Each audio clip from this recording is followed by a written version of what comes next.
und wieder gehen die Posten. Keiner kann hindurch. Flucht wird nur da. Sind das deutsche Geschütze, die solchen Namen machen? Ich fürchte nein. Aber Steiners Angriff musste schon im Rollen sein. Wir müssen so bald wie möglich verschwinden. Es bleibt nicht mehr viel Zeit. Aber der Führer ist so zuversichtlich, dass er die Lage meistern kann. Er ist sicher, dass der Angriff von Steiner alles zum Guten wenden wird. Ich habe ihm mehrmals sagen hören, dass dieser Angriff das gesamte Kriegsgeschehen beeinflussen wird. Jeder in der Umgebung des Führers weiß, dass das ein Hirngespinst ist. Fantasie! Ich würde mich wundern, wenn er selbst daran glaubt. Aber was soll das denn heißen? Warum sollte er denn ein Spiel mit uns spielen? Was hat er denn noch zu verlieren?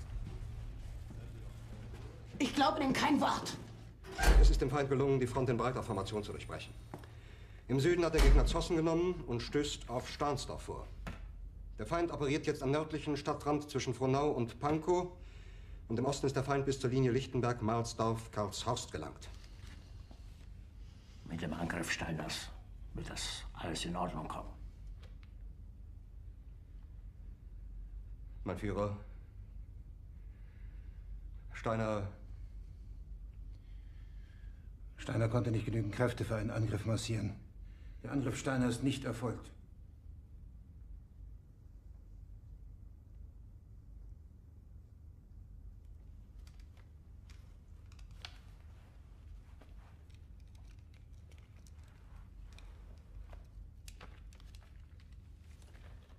Es bleiben im Raum Keitel, Jodl, Krebs und Burgdorf.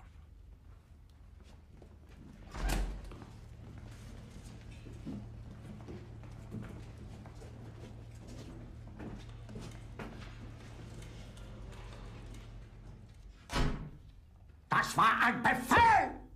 Der Angriff Steiners war ein Befehl! Wer sind Sie, dass Sie es wagen, sich meinen Befehl zu widersetzen? So weit ist das also gekommen. Das Militär hat mich belogen! Jeder hat mich belogen, sogar die SS!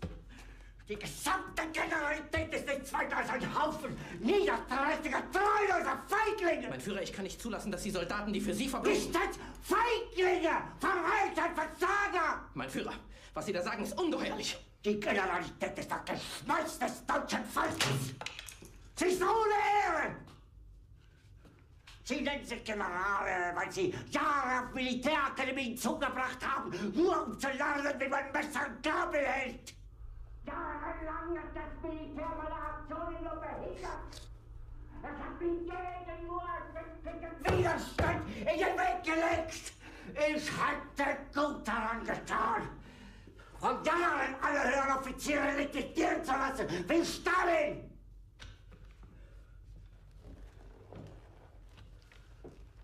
Ich war nie auf einer Akademie.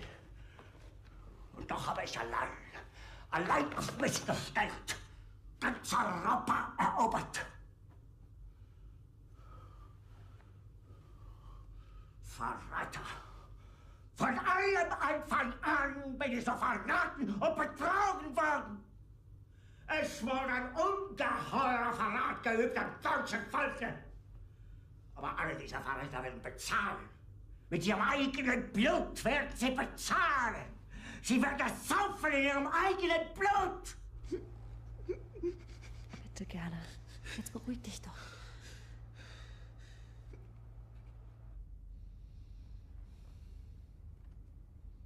Meine Befehle sind in den Wind gesprochen.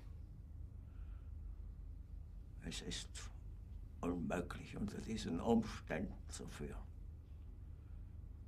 Es ist aus.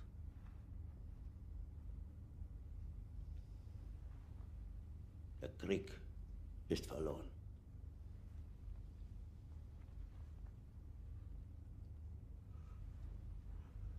Aber wenn Sie, meine Herren, glauben, dass ich deswegen Berlin verlasse, irren Sie sich gewaltig. Eher jage ich mir eine Kugel durch den Kopf.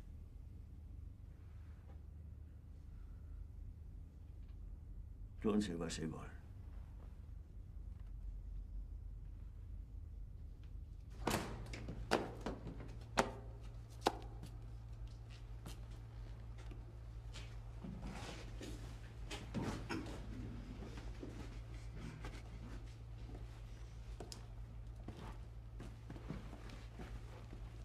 Das kann der Führer nicht im Ernst gesagt haben, dass er sie erschießen will.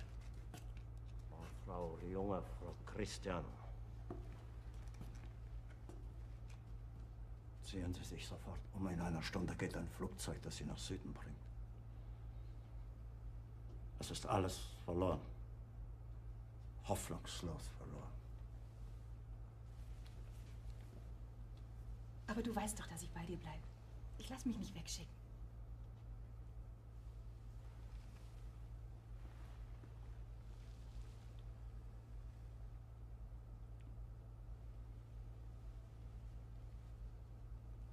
Mein Führer, ich bleibe auch.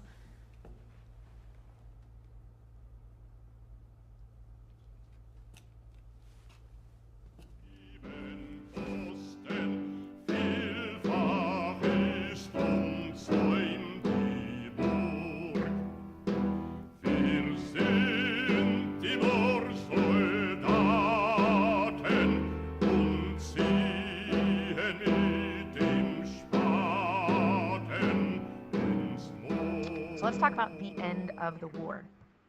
The end of April, as Hitler realizes that on both sides armies are coming closer and closer to Berlin, he decides to commit suicide. Many of the Nazi leaders did that.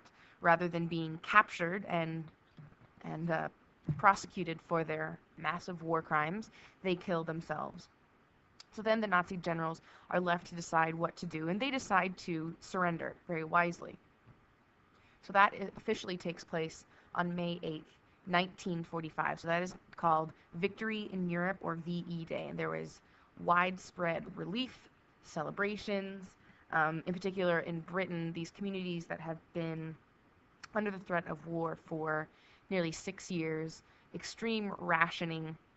Everyone pools together their supplies and their resources to throw a big party. This is such a relief. But the thing is, the war isn't entirely over yet. There still is the war in the Pacific. Now, if we look at the map, this map is from 1939. So much of what happens in the Pacific starts off as leftover tension from the colonial era. We have Australia and New Zealand, which are technically British. Then we have these in yellow territories controlled by Great Britain, including islands and India and sort of Thailand. Then there's the Dutch. And look at how much the Japanese have. Remember, we've talked about the Japanese wanting to extend a sphere of influence to prove that they are the most powerful in their neighborhood. And this is the result of the Meiji era being forced to open to the West. Some of the island groups they received after World War I, like the Caroline, Marianas, and Marshall Islands. Japan had done this, taken much of this territory, especially on the mainland, Korea, Manchuria, and China. They'd been very aggressive in doing this. And so this makes everyone else in the neighborhood a little bit nervous. They're nervous about their colonies. Even America has the Philippines. They're nervous about this Japanese aggression. Many, many important battles, but since this is a European class, we're just going to very quickly go over some of the big ones. We've got the Battle of Midway, which is midway between the U.S. and Japan. And because the Pacific Ocean is so vast, it was important to control these islands. So whoever could control Midway would have a refueling station, could have an airfield from which to conduct further battles. So the Allies win this, and it's a pretty big turning point. The general tactic that will be used in the Pacific is called island hopping. The Allies want to reclaim this whole corridor of islands from the Japanese, and rather than fighting hand-to-hand combat, they decided to use air power to have sort of these bombing campaigns to force the Japanese to retreat. General Twining rejoined our theater commander, General Millard Harmon, in planning new operations up the Solomon Island chain.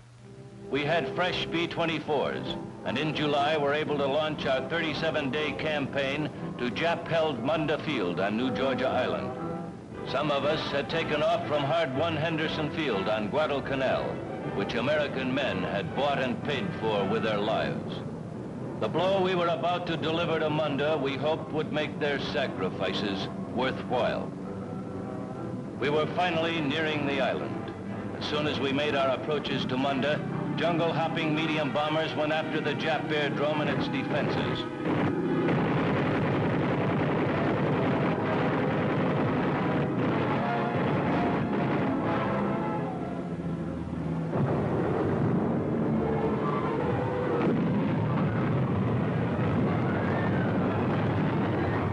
Then our liberators opened up.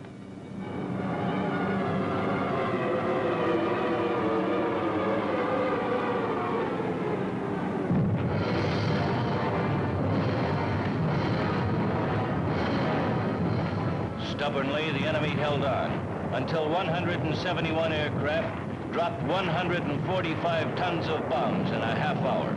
It was the heaviest air bombardment yet cooked up in the South Pacific in one day. By the time resistance had ended, the enemy had lost 350 aircraft. In only 9 days, the Allies rushed the strip into operating condition. P-40s were the first to land, followed by heavy bombers which could easily be carried on the coral runways. Warhawks helped protect the base as we rapidly built it into a key for the Solomon Islands. In a few weeks, traffic exceeded that of any field in the South Pacific, reaching the peak of 564 aircraft in one day. The Munda campaign had shown the success of a new tactic, bypassing heavily defended enemy points and gaining air superiority behind them. General MacArthur described the island-hopping campaign as a series of battles for airfields. In the South Pacific, as elsewhere in all global operations, the Allies had proved the might of air power. Air power had helped clear submarines from the Atlantic. Air power had conquered the hump. Air power had made Pacific island hopping possible. Another reason why the Allies didn't necessarily want to fight hand-to-hand was they wanted to limit the number of prisoners of war who were taken by the Japanese. The Japanese treated their prisoners abominably. They would send them on forced marches, use them as forced labor, and all of this in this really harsh, hot, humid climate. Here we have a famous photograph of an Australian officer about to be beheaded by a samurai sword. And this is part of the reason why the Japanese were such a difficult foe. By this point in the war, by spring 1945, the Japanese are the only ones left from their allies. The Germans and the Italians are out of the war, so the Japanese are all that's left, and they refuse to give up. And this really comes from that sort of samurai Bushido tradition, that you fight to the last, you fight for your honor. We see this at Iwo Jima.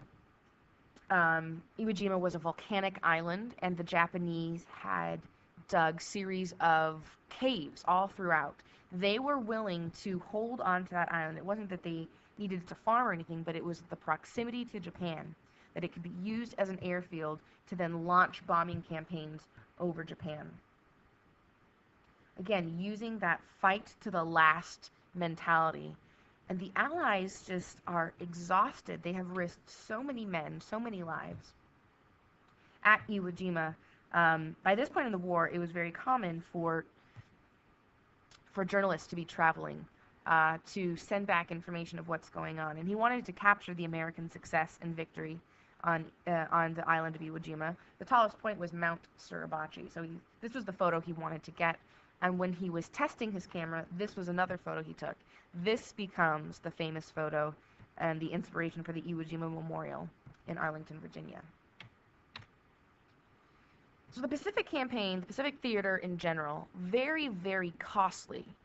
And the British and Americans have to decide, are they willing to continue fighting this war if the costs are going to continue in the same fashion? They decided they aren't, which is why it was so important to use the atomic bomb. This had been developed over a number of years by the Manhattan Project, and there were a few tests that were done using this weapon. These were the only instances where nuclear weapons were used as a wartime measure. Welcome to WatchMojo.com, and today we'll be learning more about the atomic bombings in Japan during World War II. In the early days of the Second World War, President Franklin Delano Roosevelt and the United States government were warned by noted scientific minds Albert Einstein and Leo Szilard of the possibility that Nazi Germany might attempt to develop nuclear weapons. After being urged to undertake their own research, the US, UK, and Canada approved the Manhattan Project in late 1941. By 1943, development and research on nuclear bombs by the Manhattan Project began in earnest. Several concepts for these atomic weapons were explored, but finally two were chosen. The first was codenamed Little Boy. This bomb used uranium as its weapon and was propelled using the gun method. The Little Boy was not tested prior to being used as a weapon in World War II. Next came the Fat Man bomb. Its nuclear explosion was caused by plutonium, and as opposed to the Little Boy, the Fat Man's detonation was caused by an implosion. This device was tested prior to its use in warfare. On July 16, 1945, the gadget was successfully tested in the New Mexico desert.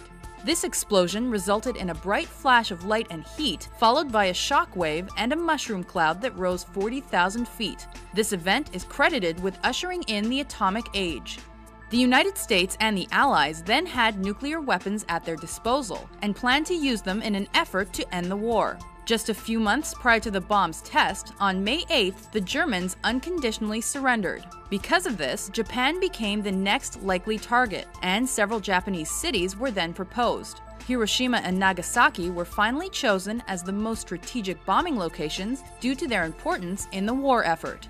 On July 26, 1945, representatives of the US, UK, and Chinese nationalist governments issued the Potsdam Declaration to the Japanese. This document ordered the Japanese to immediately surrender or they would face prompt and utter destruction. The Japanese government chose to ignore these extreme demands and made it clear to the Japanese public that the government would not acquiesce. And so, on August 6, 1945, in an effort to quickly resolve the war, the Little Boy bomb was dropped on Hiroshima, Japan by the Enola Gay bomber at 8:15 a.m. local time. The bomb exploded above the city and caused the destruction of roughly 5 square miles of land. Not only that, but 70,000 people were injured and 70 to 80,000 more were instantly killed. Japan remained steadfast in their refusal to bow to pressure. 3 days after the Hiroshima bombing, the country was still attempting relief efforts when the boxcar bomber dropped the Fat Man bomb on Nagasaki at 11:01 a.m. on August 9th. The bomb missed its intended target, but the explosion above Nagasaki killed between 40 and 75,000 people instantly. While burns and radiation poisoning were immediate health problems caused by the bombs, the effects of both explosions were felt for years to come. Cancers and other diseases plagued the population in the decades following the attacks. The American government prepared for the possibility of further nuclear attacks on Japan. However, it was unnecessary. On August 14th or 15th local time, Japan finally surrendered. When the surrender documents were finally signed on September 2nd, 1945, the war was effectively over. They dropped the first bomb over Hiroshima, and the Americans are hoping, the British are hoping as well, that the impact, the size of this bomb would convince the Japanese to surrender. But they don't. Again, that Bushido code. So the Americans dropped the second bomb over Nagasaki. Now you can see here's an aerial photograph before the bomb, and below is after. It just wipes out this community, and it was a calculated risk. The Allies knew that there would be heavy losses. They had targeted economic centers rather than population centers. But there was quite a heavy loss of life. But the alternative was to continue fighting to the death. After the second bomb is dropped, the Japanese decide that they do want to surrender. So here in the Western Hemisphere, it was August 14th. And in the Japanese time zone, it was August 15th. So we have victory in Japan. So finally, this war is over. Just such relief, such rejoicing. We have the very famous photograph in Times Square. Here is the body count. Nearly 60 million people killed as a result of this war. This was definitely a world war in terms of the territories where it was fought, the countries represented, the people who were killed.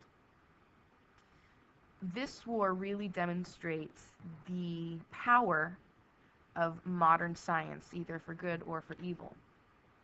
So why did we win? First of all, the Allies were able to produce more. This is both from the Soviet Union and the United States. We have the Americans who start producing in the 1930s, who are selling and then lending products to Britain, and that's possible because America's not involved in war, so they can be producing things. And then as a result of Stalin's 5-year plans, that this massive production gave the Allies more supplies.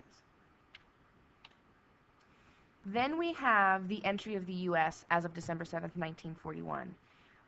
The British had been fighting for 2 years by that point, and they needed more help, more than just economic or supplies. They needed manpower, and the Americans provide that. Now, that's not to say that you should tell someone who is British, you're welcome. I would not suggest that. While our entry in the war was a very important element, we cannot forget the work that had been done by the British, that their country had been under attack constantly for years, and the sacrifices that the British people made. We also have all of the weapons that are developed or improved upon, the use of radar, which will be important from here on out, the way planes were adapted either for dogfighting or for bombing, all of these different variations, and then of course the atomic weapons. As this war is coming to a close, the Allies need to decide what will happen next. So the first major instance of this is at Yalta. It's a Crimean resort town. And we have Britain, America, and the Soviet Union represented. So Churchill, President Roosevelt, and Stalin. One of the biggest things they decide is what to do with Germany. By February 45, it was very clear that Germany would lose. It was just a matter of time.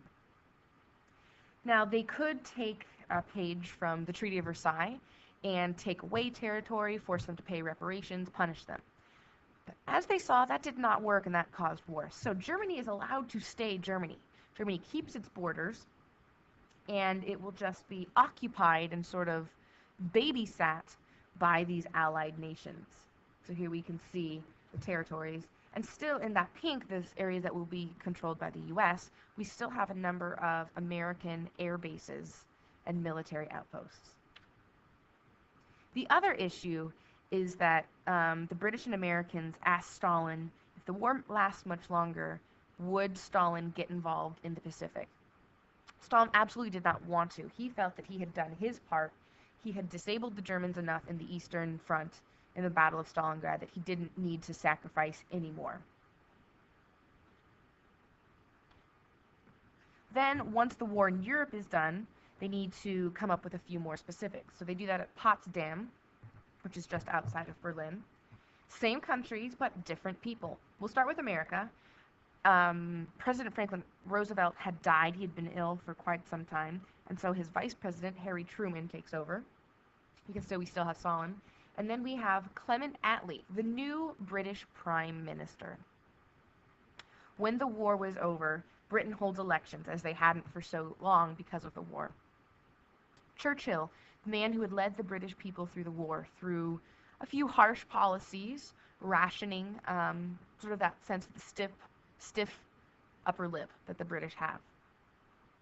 He looked to a future after the war where the people would pull themselves up by the bootstraps. The British people were exhausted, and they wanted more help from the government. They wanted more services provided, and that's what Clement Attlee's party offered. So the man who led Britain through the war is not re-elected, and Clement Attlee takes his place. The biggest thing decided at the Potsdam Conference is what to do with Berlin. We've talked about the capital cities being very symbolic. Berlin is in the heart of the Soviet-controlled part of Germany, but they decide to divide the city itself just because it is so symbolic. And we see here East and West Berlin. All of this will lead to some of our topics in the Cold War. The other major thing is Stalin is rewarded with Eastern Europe. Remember, he argued that his disabling of Germany at Stalingrad and on the Eastern Front was so significant that the Allies would not have won the war without Stalin's efforts, And his consolation prize, his goodie bag, is this territory. Now we look at all of this, these territories that had been controlled and conquered by the Nazis, now conquered and controlled by another dictator. Now, why would the Allies do this? Why would they agree to this? Well, even though Russia, Britain, and America were allies, they were truly frenemies. Britain and America had no love for Stalin, but at the time, they all had a common enemy in Hitler. Now that Germany has been eliminated, there is tension between the Soviet Union and the West. So rather than fight each other, they agree to this compromise, and it will take us directly into the Cold War.